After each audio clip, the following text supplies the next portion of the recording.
Hi, my name is Father Sean Kilcawley, and I am the Director of Religious Education for the Diocese of Lincoln. Today I'm making this video especially to help parents in watching over your kids, guarding them, and protecting them online. Today we're looking at the iPhone, which would also apply to iPod Touches and iPads.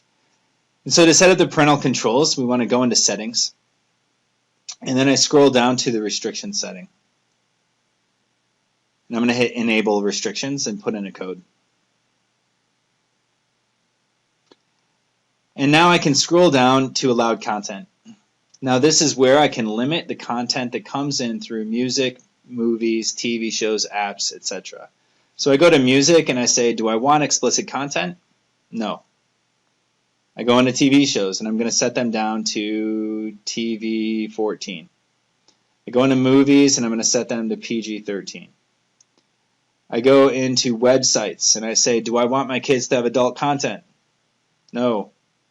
Now if I'm going to give my phone to a child in order to let them play with it, I'm going to go to specific websites only, and that's only going to allow these websites. Now you can add or subtract from this list, but this is the standard list that Apple gives us. So now going back to the general restrictions, I go up top. Now if I'm using Covenant Eyes to monitor my browser, I'm going to turn off Safari because Covenant Eyes only filters and monitors the Covenant Eyes browser on the iPhone. You also might want to think about turning off your camera. A lot of kids have been getting in trouble lately with sending pictures to one another, and we have to ask ourselves the question, do they really need a camera on their phone? And then we can go down to the iTunes Store. If you want to restrict them from downloading, you can do that. I also recommend that you restrict them from installing apps. This will ensure that they always come to you when they want a new app and give you the opportunity to monitor every single app that you put on your child's phone.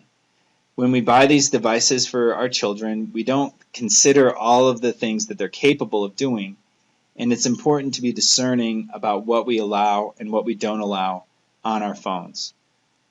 Apps like Snapchat and Instagram have become problematic, especially with regard to inappropriate content that gets sent through those social networking applications.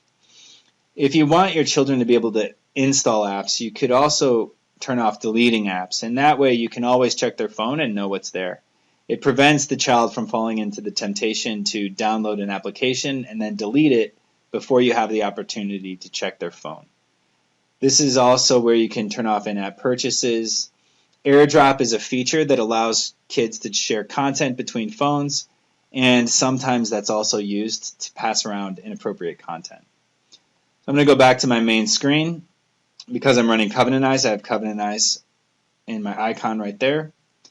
And you also want to make sure that any of the existing apps on the phone don't have a built-in browser, because that becomes a gateway to get around the monitoring that you have set up. So things like Sports Illustrated, ESPN, a lot of browsers or applications that have access to Twitter, these all become vulnerabilities in protecting our kids.